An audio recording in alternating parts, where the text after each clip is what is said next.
تو وہ wash room چلی گئی۔ اس دوران میں نے اس کے لیے چائے تیار کر لی تھی اور کھانے پینے کی کچھ چیزیں بھی میز پر رکھ دی تھی۔ وہ باہر آئی تو اس کی حالت میں بہت حد تک تبدیلی آ چکی تھی۔ بیٹھ جاؤ، میں نے اشارہ کیا۔ مجھ سے گھبرانے کی ضرورت نہیں ہے۔ وہ خود کو سمیٹ کر ایک طرف بیٹھ گئی۔ میرے کہنے پر اس نے چائے کی پیالی اٹھا لی تھی اور دوبارہ کہنے پر بسکٹ بھی لے لیا تھا۔ ہاں اب بتاؤ، کہاں مل گیا تھا یہ؟ میں نے پوچھ لیا۔ اس نے اپنی جو کہانی سنائی وہی پرانی گھسی پٹی کہانی تھی جو ہمارے ملک میں نہ جانے کتنی لڑکیوں کا مقدر ہوا کرتی ہے۔ ماں باپ کی اکلوتی اولاد تھی۔ ماں کے انتقال کے بعد باپ نے دوسری شادی کر لی اور آنے والی ایک بے رحم اور سخت دل اور لالچی عورت نکلی۔ وہ اپنے کسی بھانجے بھتیجے سے نازیہ کی شادی کروانا چاہتی تھی جو بہت عیاش تھا، جبکہ نازیہ اس کے لیے تیار نہیں تھی۔ اس نے انکار کیا تو ماں کے کہنے پر باپ اس پر سختیاں کرنے لگا، اس کو مارتا پیٹتا۔ اس دوران اس نے کسی طرح نازیہ کے حالات معلوم کر لیے اور اس کی مدد کے بہانے اس کے قریب ہو گیا۔ مختصر یہ کہ نازیہ اس کے بھڑکانے پر شہر چلی آئی تھی۔ اس نے بہت ہی خوبصورت خواب دکھائے تھے اس کو۔ یہ تھی اس کی کہانی۔ سمجھ میں نہیں آتا لڑکیاں اپنی آنکھوں میں پٹیاں کیوں باندھ لیتی ہیں، میں نے کہا۔ انہیں اس بات کی پہچان ہوتی ہی نہیں ہے کہ وہ جس کے ساتھ بھاگ رہی ہیں یا جس کے ساتھ زندگی گزارنے کی پلاننگ کر رہی ہیں وہ کیسا آدمی ہے۔ بس آنکھوں پر پٹی ہی بن گئی تھی، اس نے کہا۔ میں نے ایک کانٹے کو پھول سمجھ لیا تھا، پھر میرے پاس کوئی راستہ بھی نہیں تھا۔ آپ بتائیں میں کیا کرتی، کس سے فریاد کرتی؟ اب کیا ارادہ ہے تمہارا، میں نے پوچھا۔ کچھ سمجھ میں نہیں آ رہا، وہ پریشان ہو کر بولی۔ کہاں جاؤں، کیا کروں، یہ بتاؤ۔ تمہارے غائب ہونے پر تمہارے گھر والوں نے کیا کیا ہوگا؟ کچھ بھی نہیں، باپ کو تو میری پرواہ ہے ہی نہیں، وہ تو اس عورت کے جال میں پھنسا ہوا ہے، سوتیلی ماں۔ وہ بھی تھوڑا بہت ہنگامہ کر کے خاموش ہو جائے گی، اور کیا ہونا ہے۔ تمہارا کوئی رشتہ دار وغیرہ نہیں ہے، میں نے پوچھا۔ ایک خالہ ہیں، وہ لاہور میں رہتی ہیں، اس نے بتایا۔ امی کی زندگی تک وہ آیا کرتی تھی، اس کے بعد انہوں نے بھی نہیں پوچھا۔ ان کے علاوہ اور کوئی نہیں، انہی کے بیٹے بیٹیاں ہیں جو سب لاہور میں ہیں اور اچھی زندگی گزار رہے ہیں۔ میری طرح بد نصیب کوئی بھی نہیں ہے۔ میں اس کے بارے میں سوچتا رہا، کیا کرنا چاہیے اس کا۔ اچھی لڑکی تھی، وقت نے اسے اس حال کو پہنچا دیا تھا۔ اب میرا کیا بنے گا؟ اس نے کچھ دیر بعد سوال کیا۔ تمہیں سزا ملے گی، میں نے کہا۔ سزا؟ ہاں، تم نے گھر سے بھاگ کر ایک جرم کیا ہے۔ دیکھو، حالات چاہے جیسے بھی رہے ہوں لیکن جرم پھر جرم ہی ہوتا ہے، اور تم نے دیکھ لیا کہ میں پولیس کا ایک آفیسر ہوں، اس لیے قانون پر عمل کرنا میرا فرض بنتا ہے۔ جی ہاں، وہ اپنے ہونٹوں پر زبان پھیرنے لگی۔ مجھ بدنصیب کو سزا تو ضرور ملنی ہی چاہیے، میری قسمت ہی ایسی ہے۔ بتاؤ کیا سزا دلواؤ گے مجھے؟ کھانا بنانے کی، میں نے کہا۔ کیا؟ اس نے چونک کر میری طرف دیکھا۔ ہاں، تمہاری یہی سزا ہوگی کہ تم میرے لیے 2-4 دن کھانا بناؤ گی۔ گھر کا کھانا کھائے ہوئے ایک عرصہ ہو گیا ہے، کچھ آتا بھی ہے یا نہیں؟ کیوں نہیں آتا؟ وہ پہلی بار مسکرائی تھی۔ سب کچھ آتا ہے، تو بس جلدی جلدی دیکھ لو کیا کیا چیزیں لانی ہیں، میں نے کہا۔ ویسے کھانا بنانے کے لیے سارے برتن اور ضروری سامان موجود ہے۔ ان کی پریشانی نہیں ہے۔ کیا آپ نے شادی نہیں کی یا؟ اس نے جملہ ادھورا چھوڑ دیا اور گھبرائی ہوئی نظروں سے مجھے دیکھنے لگی، کہیں میں ڈانٹ نہ دوں۔ کچھ نہیں، شادی نہیں ہوئی میری۔ پھر میں نے اس کی بات کاٹ کر کہا، ایسا کرو تم بھی میرے ساتھ چلو، دونوں مل کر سودا خریدیں گے۔ وہ فوراً تیار ہو گئی۔ میں اسے لے کر قریبی مارکیٹ کی طرف آ گیا۔ پہلی دفعہ کوئی لڑکی میرے ساتھ تھی اور میں کچھ خریداری کر رہا تھا۔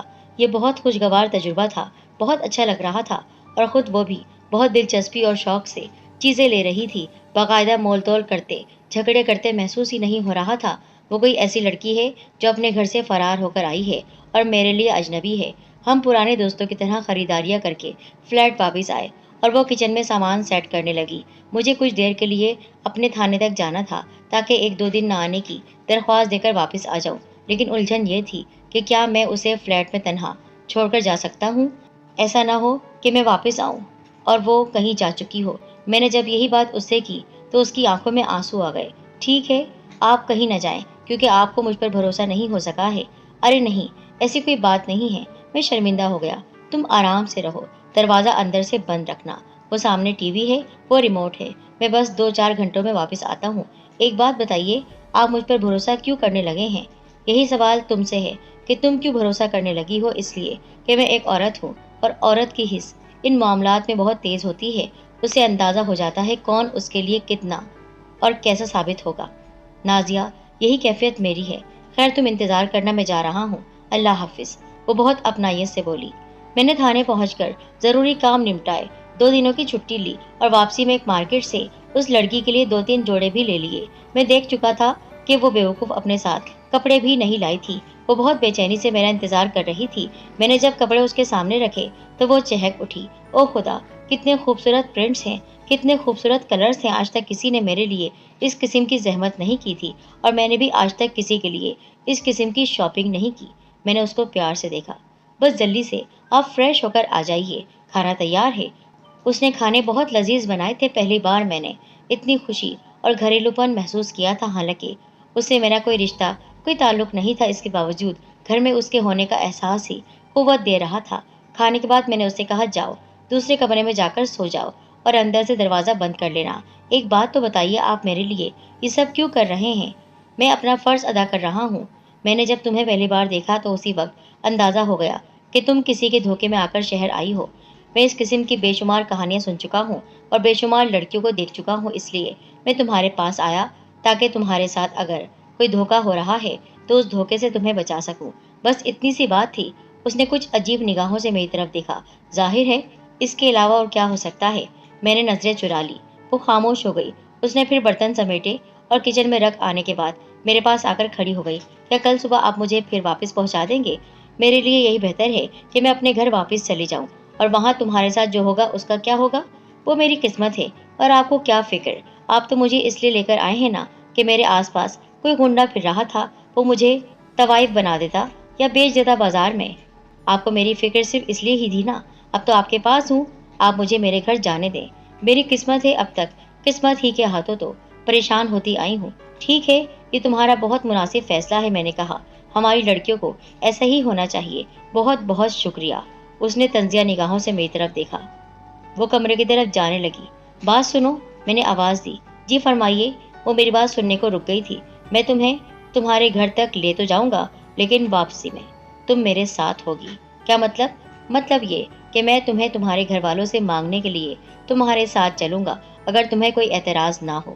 میری بات سن کر اس کے چہرے پر کئی رنگ آ گئے۔ یہ رنگ خوشی کے تھے، اس کے گہرے جذبے کے تھے، بے یقینی کے تھے۔ اس کے ساتھ ہی اس نے رونا شروع کر دیا، کسی بچے کی طرح پھوٹ پھوٹ کر رو رہی تھی۔ میں نے آگے بڑھ کر اسے سینے سے لگا لیا، اور پھر اس کے بعد جذبات کا طوفان ہمارے درمیان ہمیں بہا کر لے گیا۔ ہمیں پتہ ہی نہیں چلا کب ہم اپنی محبت میں بہہ چکے تھے۔ اب تو مجھے اس سے شادی کرنی ہی تھی۔ اس کا رونا دھونا ختم ہو چکا تھا۔ میں بہت خوش تھا۔ مجھے میری محبت مل گئی تھی، اور اس کے ساتھ جو لمحات میں نے گزارے تھے وہ میں کبھی نہیں بھول سکتا تھا۔ اس کا لمس، اس کی خوشبو میری سانسوں میں بس رہی تھی۔ دوسری صبح بہت خوشگوار تھی۔ اس نے نہا کر میرے لائے ہوئے کپڑے پہن لیے، ناشتہ تیار کر لیا، بالکل خیال رکھنے والی بیوی کی طرح۔ اس کے آنے سے میرے ویران فلیٹ میں زندگی چلی آئی تھی۔ ناشتے کے بعد چائے پینے کے دوران اس نے کہا کہ ایسا نہیں ہو سکتا، ہم واپس نہ جائیں۔ میرا مطلب ہے آپ مجھے واپس نہ لے جائیں۔ وہ کیوں؟ نہ جانے کیوں ڈر سا لگ رہا ہے، ایسا نہ ہو کہ وہ مجھے واپس نہ آنے دیں، کسی بہانے روک لیں۔ نہیں، ایسا نہیں ہوگا۔ میں تمہارے ساتھ ہوں، میں تمہیں لے جا رہا ہوں اور میں ہی واپس لاؤں گا۔ لیکن مجھے کیوں ڈر لگ رہا ہے؟ وہم ہے تمہارا، میں نے کہا۔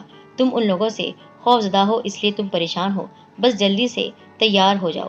ایک بار پھر سوچ لیں، آپ میرے گھر والوں کو نہیں جانتے ہیں، وہ بہت ہی بدمعاش لوگ ہیں۔ کیا تمہیں مجھ پر بھروسہ نہیں ہے؟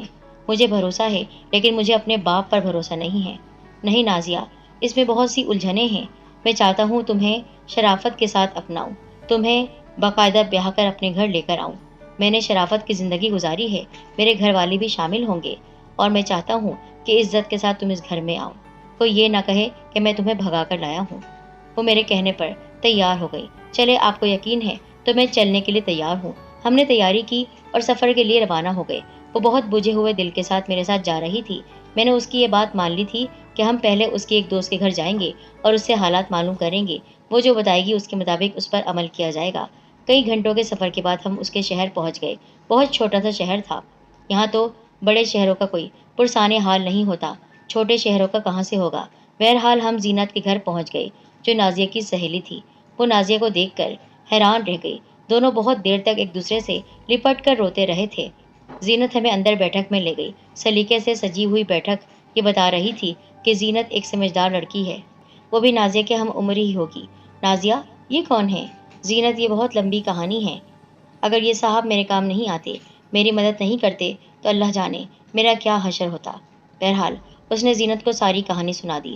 کہ وہ کس طرح اس دھوکے باز کی باتوں میں آ کر شہر چلی گئی تھی اور کس طرح یہ پولیس والے آفیسر مل گئے۔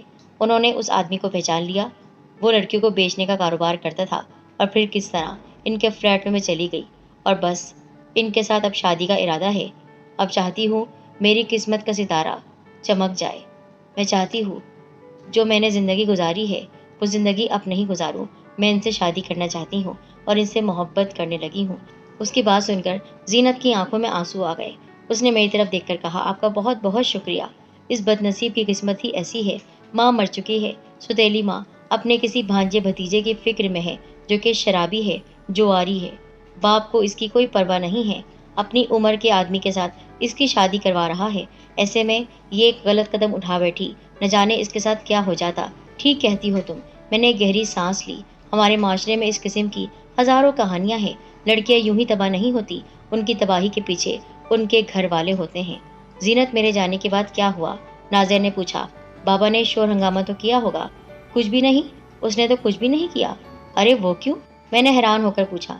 انسپکٹر صاحب، وہ اس لیے کہ اس بیچاری کا ہونا نہ ہونا برابر ہے۔ انہوں نے یہی سوچا ہوگا، چلو خود ہی بھاگ گئی، جان چھوٹ گئی، ورنہ کچھ تو کرتے۔ کچھ بھی نہیں، خاموش بیٹھے ہیں۔ اپنا سگا باپ ایسا کر سکتا ہے؟ پر ہاں، وہ یہی چاہتا تھا کہ یہ کہیں جا کر مر ہی جائے۔ اللہ نے اس کی زندگی اور عزت برقرار رکھی۔ شاید محلے والوں کو بھی کسی کو معلوم نہیں ہے۔ میری بات اور ہے، میں اس کی پکی سہیلی ہوں۔ میں تو بابا کو نازیہ کے بارے میں پوچھنے کے لیے بھیجتی رہتی ہوں۔ تو تم سے کیا کہتے ہیں؟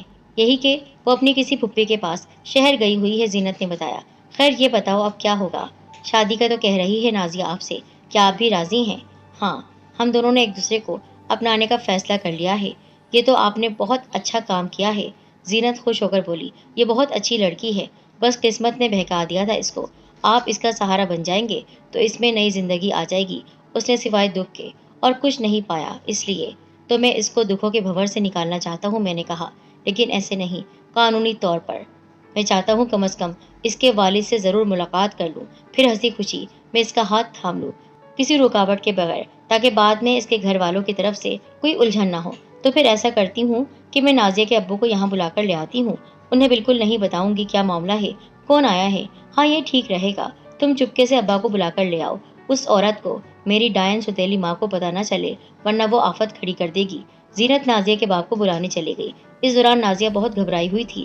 اللہ جانے وہ مانیں گے یا نہیں۔ کیوں نہیں مانیں گے، میں نے کہا، ان سے سلیقے سے بات کی جائے گی تو مان ہی جائیں گے۔ ناراض تو بہت ہوں گے، ظاہر ہے، ناراض ہونا تو ان کا حق ہے، تم نے حرکت ہی ایسی کی ہے۔ کچھ دیر کے بعد زینت ایک آدمی کو اپنے ساتھ لے کر آ گیا، وہی نازیہ کا باپ تھا۔ وہ پتھرائی ہوئی آنکھوں سے نازیہ کی طرف دیکھتا رہا، پھر نازیہ روتی ہوئی اس سے جا کر لپٹ گئی۔ مجھے معاف کر دے بابا، مجھے معاف کر دیں، مجھ سے بہت بھول ہو گئی۔ پگلی، تو نے مجھے بتا تو دیا ہوتا، میں باپ ہوں تیرا، میں تجھے جہنم میں تو نہیں جھونک سکتا تھا۔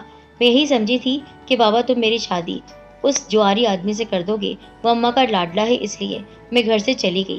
ایسا کیسے ہو سکتا ہے؟ میں نے ماں بن کر پالا ہے تجھ کو، تجھ پر ظلم کیسے کروں گا؟ اللہ کا شکر ادا کریں کہ آپ کی بیٹی واپس آ گئی۔ آپ کون ہیں جی؟ نازیہ نے اسے میرے بارے میں بتا دیا کہ میں نے کس طرح زینت کو بدماشوں سے بچایا ہے، اسے پناہ دی اور اسے اپنے ساتھ یہاں تک لے آیا ہوں۔ آپ کی بڑی مہربانی جی۔ اس نے میرا ہاتھ تھام لیا، اس کی آنکھوں میں آنسو تھے۔ آپ نے مجھ پر احسان ہی کر دیا۔ چاچا، یہ بہت بڑے پولیس آفیسر ہیں، زینت نے بتایا، اور یہ ہمیشہ کے لیے تمہاری نازیہ کو اپنا بنانا چاہتے ہیں کیا؟ وہ خوش ہو گیا۔ یہ تو کیا کہہ رہی ہے، ایسا کیسے ہو سکتا ہے؟ جی جناب، بات یہی ہے، میں نے کہا، آپ کی بیٹی نازیہ بہت اچھی لڑکی ہے، جبکہ میں آپ کے سامنے ہوں، اب تک کوئی مناسب رشتہ نہیں مل سکا، پھر نازیہ مل گئی اور یہ احساس ہو گیا کہ میری زندگی میں جس کی کمی تھی وہ کمی تو اس لڑکی سے پوری ہو سکتی ہے۔ میں اس کو لے کر یہاں اپنے رشتے کی بات کرنے آیا ہوں۔ مجھے تو یقین نہیں آ رہا، ہم تو غریب لوگ ہیں صاحب، ہمارے پاس کیا ہے؟ مجھے کچھ نہیں چاہیے، اللہ کا دیا سب کچھ ہے میرے پاس، بس آپ کی رضامندی چاہیے۔ بیٹا، اس کی آواز فرط جذبات سے کانپ رہی تھی۔ میرے لیے اس سے بڑی بات اور کیا ہوگی کہ میری بیٹی تو خوش قسمت نکلی، اسے تم جیسا آدمی مل گیا۔ چاچا، تو پھر جلدی سے مولوی کو بلوا کر 2 بول پڑھوا دو، زینت نے کہا۔ سب کچھ اسی طرح ہوگا کہ چاچی کو پتہ نہ چلے۔ کیا پاگل ہو گئی ہو؟ میری بیٹی اب ایسی گئی گزری نہیں ہے کہ اس طرح گھر سے رخصت ہوگی۔ اس کی بارات آئے گی۔ اب مجھے چاچی واچی کسی کی پرواہ نہیں ہے، میں اپنی بیٹی کی خوشی میں خوش ہوں۔ بابا، نازیہ کچھ کہنا چاہ رہی تھی۔ ہاں بیٹا، لعنت ہے ایسے باپ پر جو اپنی اولاد کی ایسی خوشی بھی